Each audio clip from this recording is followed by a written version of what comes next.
Forget everything you think you know about Resident Evil. I'm under the President's order to rescue you. My father? Oh my god! What's going on?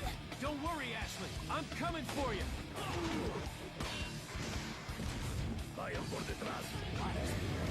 Evil has evolved. Resident Evil 4 for Nintendo GameCube. Rated M for mature. Only from Capcom. Resident Evil 4's reputation precedes itself by a country mile. Its influence is so strong that even if you've never played the game before, you've probably played a game that took inspiration from it. Like most games in the series, RE4 gets you into the action as soon as possible. If you skip cutscenes, you can be shooting monsters in a matter of seconds. It's a machine made for having a good time, and Capcom wants you to know that because it's on nearly every home console made in the last 20 years. The controls are snappy and pleasant to the fingers.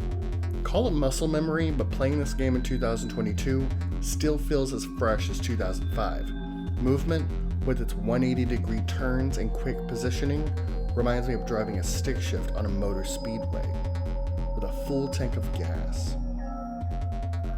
Now, I'm not going to drag this on for any longer than it really needs to. We all have things we have to do in our busy lives. Resident Evil 4 is the Rosetta Stone for modern third-person gun combat. I've been playing this game since literally the day it came out. Walking to the local rental store in town, picking up a copy to play, or rather, sitting there like the child I was in 2005 while my sister rented it for me, and heading home. Let me tell you that the first hour of the game right before meeting this dude is the perfect vertical slice. This hour of content is what you show investors to get them to toss money at the screen.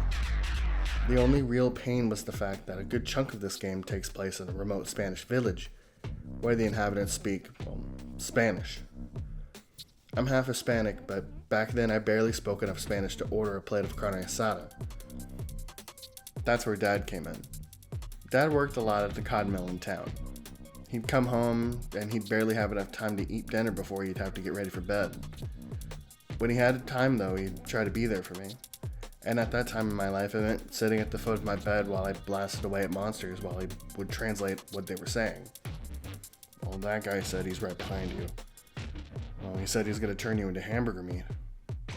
They're chanting, to die is to live. We did this for about a month.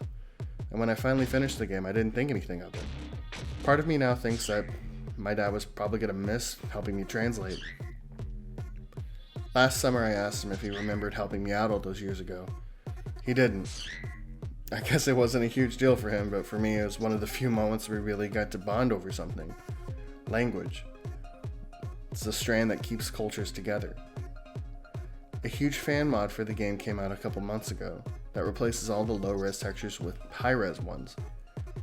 And I thought, now would be a good time to check it out. And as I'm sitting there on the couch loading RE4 up all these years later, I'm transported back to my childhood bedroom, GameCube controller in hand, while you're sitting there next to me, translating.